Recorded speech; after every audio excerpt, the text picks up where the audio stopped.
This is the Buffalo Plus Podcast, brought to you by Connors and Ferris.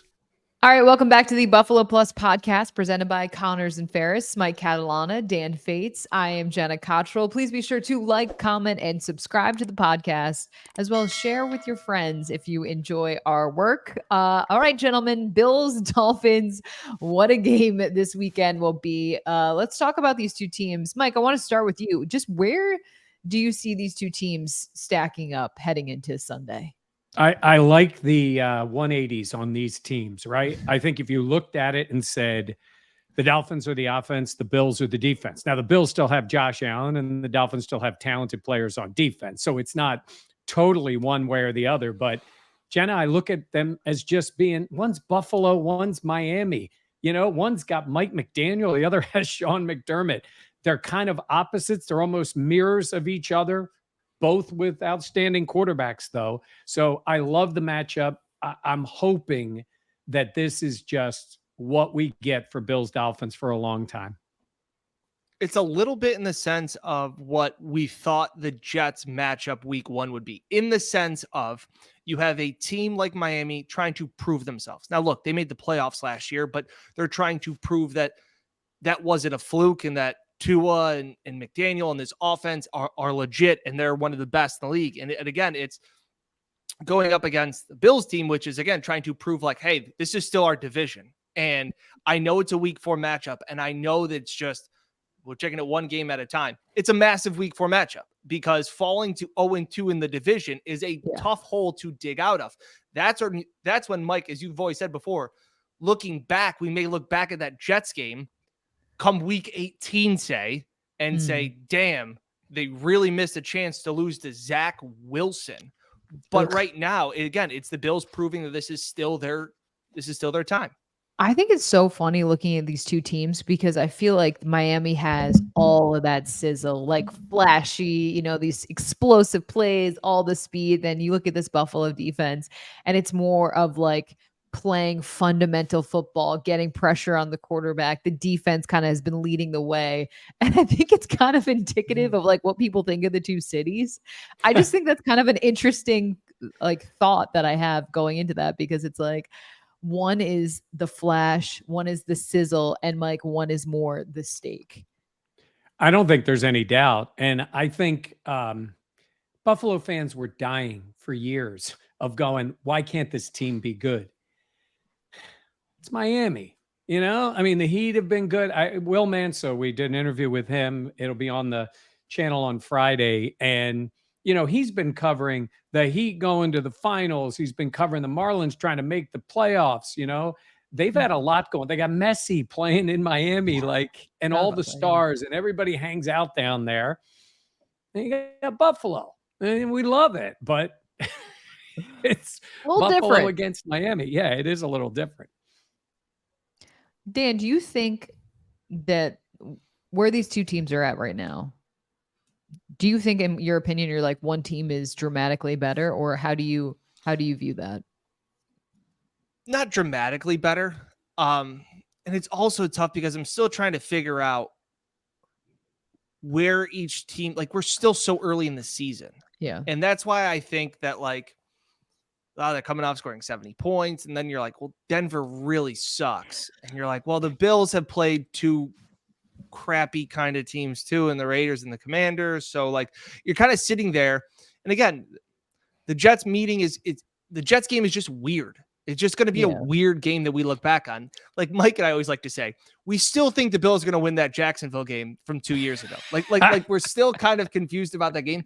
I think we're still going to sit there. Urban Meyer. Yeah, we're still going to sit there. And I hate to keep bringing up the Jets game as we're looking forward, but like it all kind of ties in of like, what team is this Bills team going to show up as? And I think they're figuring out an identity, which I like for the first time under Ken Dorsey, but I still think they're still trying to manufacture one as we move towards a massive game. I get annoyed though, Mike, because people talking about the Bills defense are like, well, it was against the Commanders. And I get that the Dolphins put up 70, but I was like, well, it was against the winless Denver Broncos. Like, it's interesting how people are parsing that Bills win over Washington and not kind of doing the same to the Dolphins. Yeah. I mean, look, 70-0 is just ridiculous, right? So against an NFL team with an NFL head coach, maybe you don't score 70. Oh, I'm sorry, Sean Payton. Did somebody do the worst job in the history of pro football last year coaching the team? And then you give up 70. And you know what's the craziest thing about that game?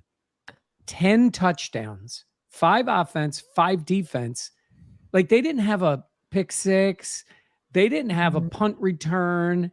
No, Denver, you're just awful. And Miami is really good, and they are lethal. They are a fast break offense, and Tua looks fantastic. I got to give him that, man. The guy looks so in control, so confident. He's got a little Mahomes to him, the way he's moving around in the pocket. You know, and everybody says, oh, you got the, injuries. Yeah, sure. Everybody's got to worry about that. He's got his own set of worries. But in that case, it's great. But yes, you say that because it's easier to look at a bad defense or a bad offense, like, say, Washington. I don't think they're terrible. The Bills made them look terrible. It's the Ron Rivera shutout game. Like, sorry, Ronnie, that 3 points doesn't mean anything. The Bills shut you out. Yeah, the Bills shut him out. Yeah, and with a few more plays in the red zone, he could have put up 40 plus easily, 50 in that game. So it was a very impressive game. I'll put it to you this way, Jenna. If that game ends 53-0 or 53-20 or whatever, you'd be like, wow, the Dolphins offense is good. I mean, they hit 70. So it does add that whole other wow factor to the game. Oh, sorry, Dan. I thought you were going to talk. No, I didn't. No, that Look was. at I Dan agree not with talking. I'm showing restraint. People in the comments are like, finally, Dan's not talking. So disciplined of you. I mean, Mike, you mentioned Tua. He has been having a phenomenal season. And I mean, what is he, the MVP right now, the leader in terms of the odds. I think that's upsetting a lot of Bills fans because obviously Josh Allen has never won an MVP. He's been in the conversations, but kind of tailed off at the end of seasons. Where do we make of, Dan, this Tua-Josh rivalry? Early out the gate, we know Josh dominated the Dolphins. But as of late, I mean, last season, the two teams split, and I feel like Tua is kind of asserting himself as one of the best quarterbacks in the league, whether fans like that or not. Yeah. You hate to say the word, I feel like game manager is a dirty word to call a quarterback. System quarterback could be possibly thrown around with Tua enough credit. Oh, ouch. Ouch. What? You're calling him a system quarterback? If you put Tua on another team with another OC, where does he stack up? I guess that's my point. I'm not trying to take away. I'm trying to take the whole picture. I'm not trying to knock Tua down. I understand what he's doing. He's doing really well in what Mike McDaniel is scheming up. Like, he is what Mike McDaniel is doing is what I want somebody to do for Josh Allen. Give him throws that guys are wide open. Like, that's all I'm saying is that Tua has a lot of things going for him. No, is that not fair to say? Why can't I? You're fine. You're fine on that. You're fine. But I'm going to tell you, watch him. His decision making is first elite. Not all first reads. He is quick. He goes left, right, back to the left. He's great movement. His movement in the pocket has been great. And I'm not talking about running around. I'm talking about getting to a spot. He'll stand in there for a guy who's taking a bunch of hits. You know what I like about him right now, Jenna? And he doesn't seem like that kind of guy. But I like for Tua that he's got a little cockiness to him right now. Yeah, he knows he's good. And you hadn't really heard that out of him. You never hear that out of Josh, but come on. We all know. I mean, Josh should. By the way Josh plays his game, you know that he's cocky. And I don't mean that as a dig. I mean that you need to be. You have to be. Yeah. You have to be. But Tua is almost a little outward. Like, you know what? I've taken a lot of crap. First of all, from the Dolphins themselves, who we've talked about, who handled him so poorly. Yeah, they did. And, then people telling him he's got to quit. And he gets himself back in, and he is dealing right now. Now, again, it's 3 games in this year, and he does have Tyreek Hill, and he's got a lot of speed around him. But he's playing with I swear, Jenna, I think he plays a little at the moment like Mahomes plays. And I don't think Josh plays like Mahomes. But it's like those, the little shovel passes and stuff like that. That's a guy with That's a guy with a lot of confidence right now. Yeah. Well, that's my point, is that the confidence comes from Mike McDaniel and the scheming and the confidence in, hey, throw it here because he's going to be open. Like, there are guys open, very open. Part of that's because of the speed. Yes, I know that Tua has a quick release. He's getting the ball out very quickly. Part of that. I'm not saying Tua is not a great quarterback. I'm not saying he's not even in the, he's playing in the top 3 tier. You have the Mahomes tier, and then you kind of have the Allen tier, and then I can see Tua in the Herbert tier in that range. But he has a lot of things around him that set him up for success. Absolutely. Yes, that's all I'm saying. I agree. And part of it is the freebies, as I've talked about going back to last year, that Mike McDaniel schemes up. And going back to Jenny, your games the last when they split the games last year, I remember saying it on the pod going into the playoff game. I thought the better team lost both games. I thought that the Bills were the better team. Actually, yeah. The Bills were the better team in the heat in week 3 and just came up short, ran out of literal gas in IV bags. And then I thought the Dolphins, for the most part, were better than the Bills for 3.5 quarters in the snow in Orchard Park. So this is and then obviously the playoff game, it was Skylar Thompson. Forgot Skylar. So this is it's a real rivalry. And again, when you're comparing quarterbacks, yes, Tua's playing at a very high level. Well, 3 games in, he's the number 1 quarterback in the NFL. I think if you look at his games and the results, it's hard to argue with that. I mean, sure. I'm just talking about this 3-game sample here, because Joe Burrow would be what, 27th, and we know how good he is, and that's not really. Yeah, it's not indicative of his talent. Not indicative of who he is. Yeah, but I will give Dan this. I think McDaniel. Let me get another shot at the 49ers here, because we got to hear all the time about Shanahan is a genius. Shanahan is a genius. Look, he's making it work with Brock Purdy. But when I see the Niners, I see them, Purdy gets the ball out, and every one of those guys seems to break 8 tackles on their way to the end zone. Mm-hmm. I look at Miami and I'm going, this guy is a little wacky, but this guy knows what he is doing. Right? Yeah. Definitely. He really does. And he's a little odd. He's a little mad professor-ish, but man, he knows. And by the way, do they just find the fastest guys at every position? Is it? I think they do. I mean, they just do. It's hard to argue against that. Yeah. I was just on a Dolphins Twitter space, and they were talking about wow. No one's Terrell, ever said that before. That's a wild. I got asked to be on it. I wasn't just like killing I've time. never been on a Twitter space. How is it? It was fine. It's just like a Q&A. Yeah. People ask questions. Sorry. Who's sneaking in? Waving to Zach. He's getting Chipotle. Hi, Zach. Bye, Zach. Hey, Zach. My thought was, we always know that the Bills have their eye out around the rest of the NFL and around other teams and what they're doing. And for the most part, the Bills have kind of been having their fastball with their offense, but they have been aware of the trajectory of the league, going back to what the Chiefs did and the pass catchers and the speed and all those things. I think they also saw what Miami was doing with a healthy Tua and thought, oh crap, like the league's not getting slower. And with what, Terrell Bernard has been able to do is I go, you went from a big middle linebacker to a small, agile guy that can cover and run. And it's like you kind of have a Matt Milano and a poor man's Matt Milano. And I think they saw the speed that Miami has had. What? I would rephrase that. A poor man's Matt Milano doesn't seem very a poor man's all pro. complimentary. I think Terrell Bernard would like to be known as A poor man, a great value Matt Milano. I just think he's a lighter, faster linebacker. okay.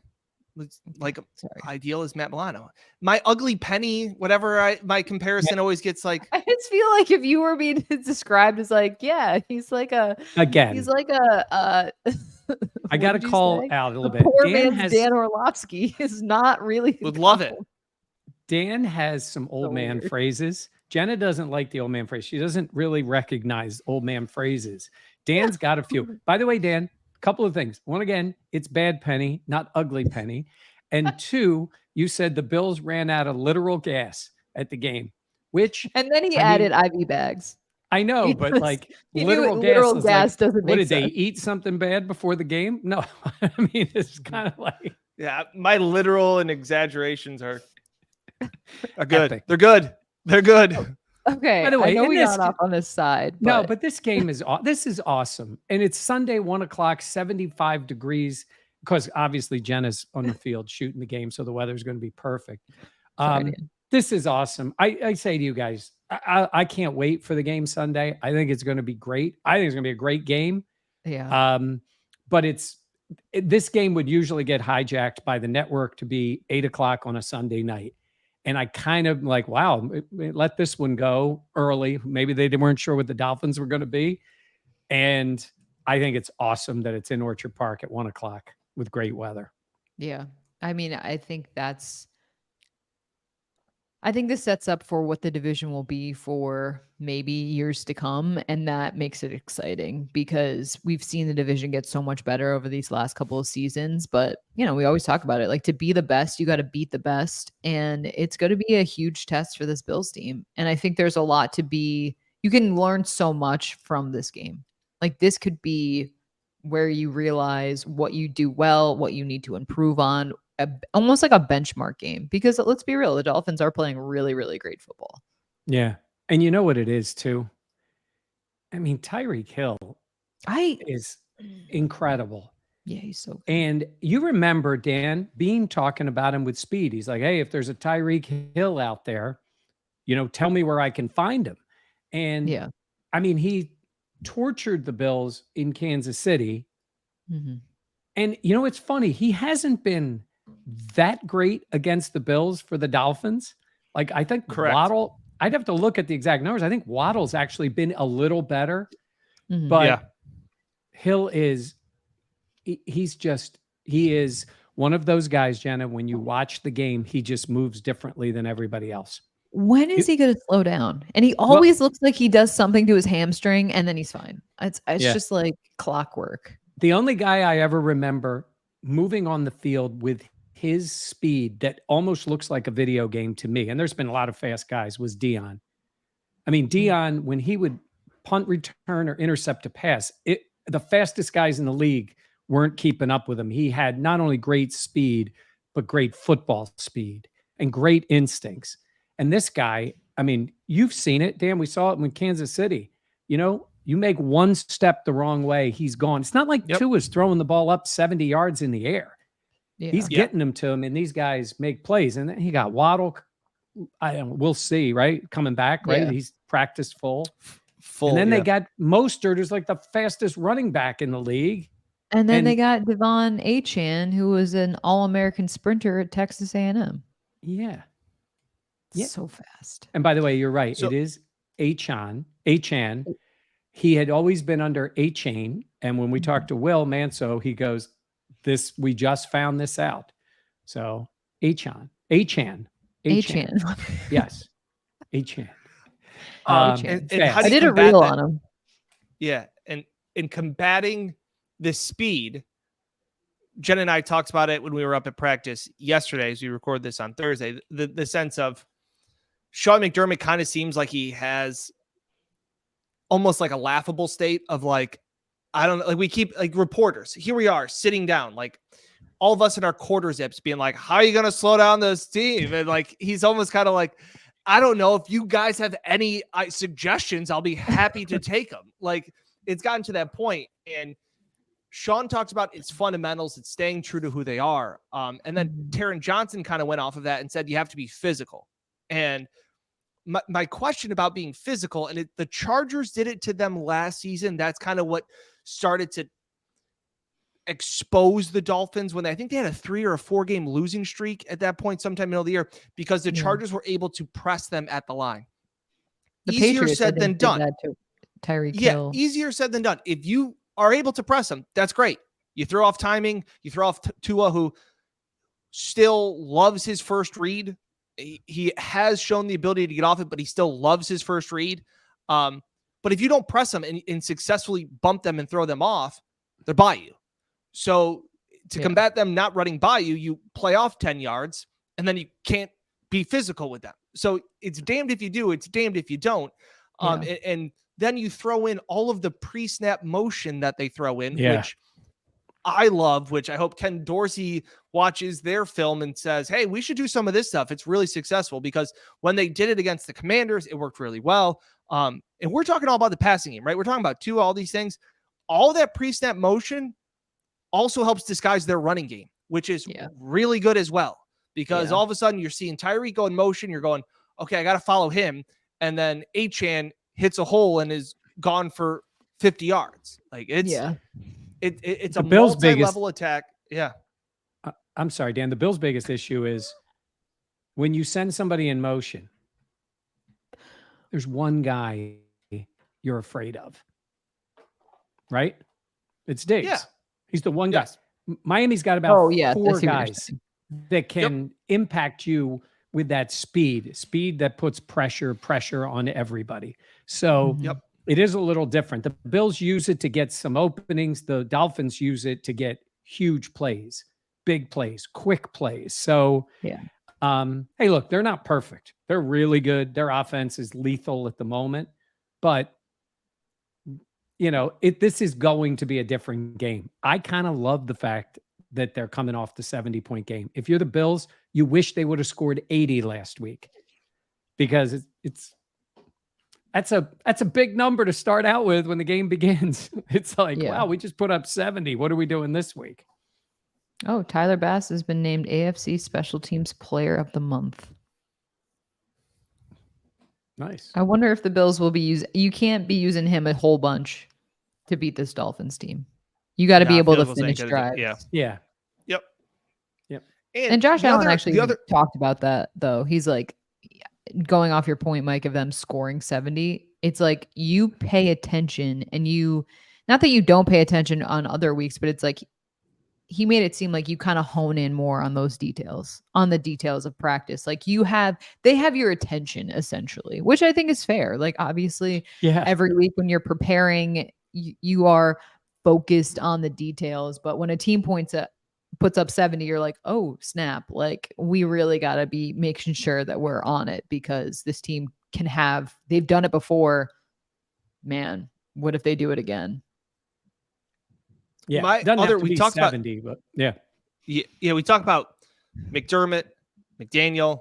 We talk about that Vic Fangio is kind of this wild card in this game for me, because that Dolphins D line is good. Javon Holland, very good. Have Xavier Howard, like they got dudes on that defense. Yeah, Vic Fangio, very good coach everywhere he's gone.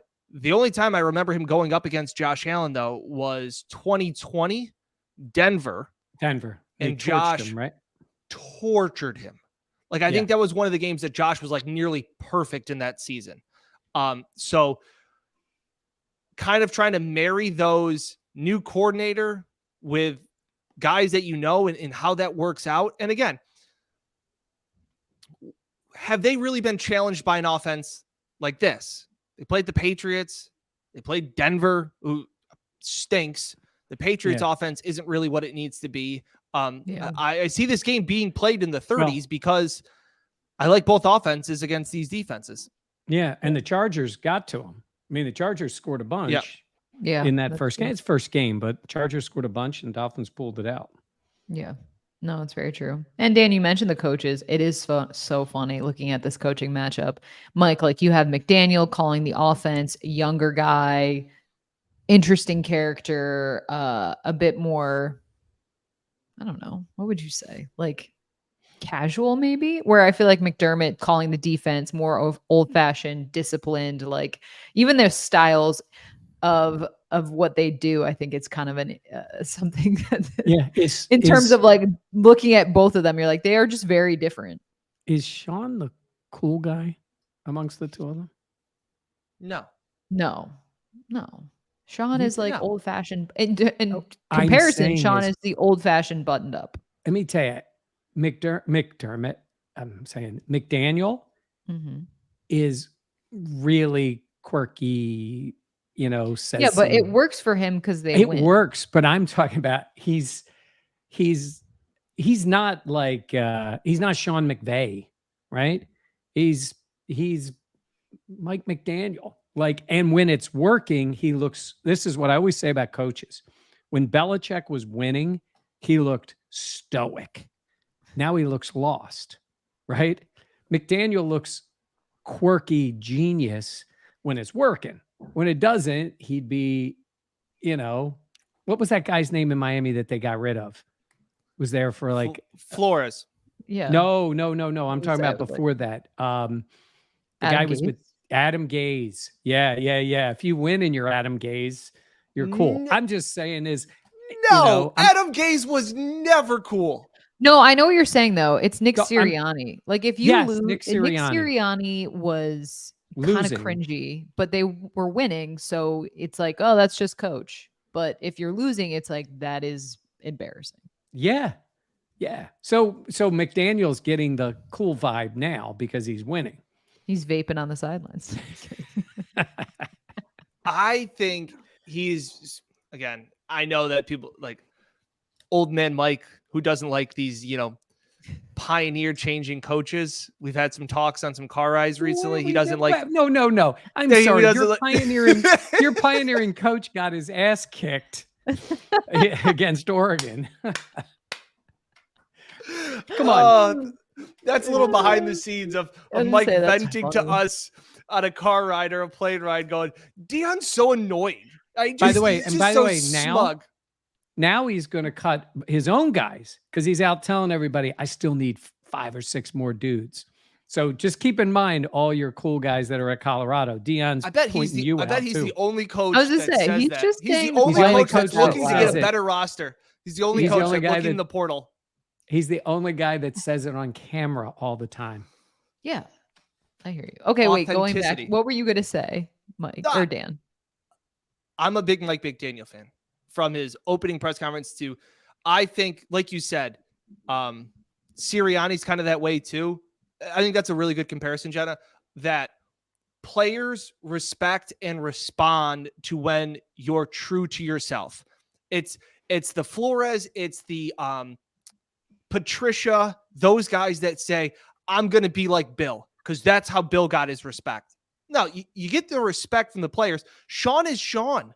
Sean's not going to try and dance to hip hop music and act like he can do any of those, like relate to players like that. He relates to them as a family man. He relates to them as a dad, like as a person, as a person, and a consistent coach, very consistent. That's who he is. So I love the fact that Mike McDaniel in his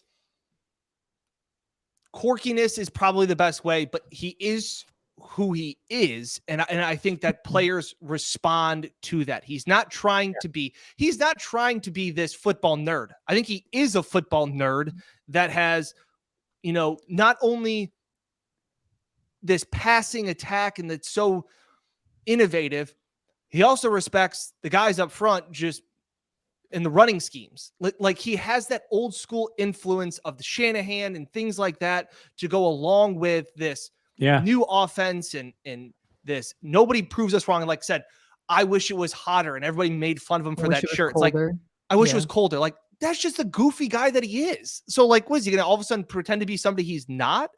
And again, you're right, Jenna. When you win, it works. I agree. If you are losing, it looks cringy or out of touch or whatever, or like you're not even focused. But when you're winning, it works. I remember him saying something last year that he appreciated their losing streak that they went on. That he goes, it was going to be a test. He goes, it was going to happen eventually. Every coach, you're going to have a losing streak. But it shows you how good of coaches you are when you can get out of a losing streak and how do you handle them. And like, that's a mature approach. It goes back to Josh saying that like, you got to appreciate the bad times because the good times are that much sweeter. I think that for a young guy, he's relatable. What he's doing is, like I said, Sean says it's revolutionary. And like, Sean will be complimentary of other coaches, but like he went above and beyond saying like, he was asked by Adam Bonini, like, how do you keep them in front of you and these things? He's like, I don't know. Haven't figured it out yet. Nobody has. Like, I just really like this dynamic. I like the fact that he's in the division. I think it's good for football. I'm a big Mike McDaniel fan. I also think the end result is the same too. Like they are both like very well respected by their teams. Yep. They do it in their own way.